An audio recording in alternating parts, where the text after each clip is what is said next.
انت عايز ترتبط ليه؟ علشان لما ابقى عارفة الهدف اعرف اوصل له بطريقة صح. في ناس هتقولي انا عايزة ارتبط علشان احس اني محبوبة، علشان حد يهتم بيا، علشان احس ان انا مرغوب فيا، علشان احس ان انا مش لوحدي. الحقيقة كل الاسباب دي كويسة ومشروعة، ولكن ما ينفعش هو ده يكون الهدف الاساسي.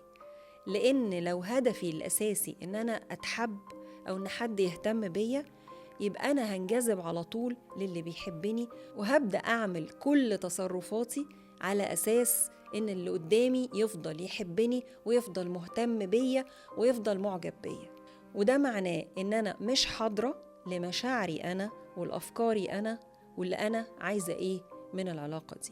احنا الحقيقة بنرتبط لكل الاسباب اللي احنا قلناها دي، ولكن السبب الاساسي ان احنا عايزين حد يشاركنا حياتنا، ان احنا كاملين من غير ما يكون حد جاي يكملنا.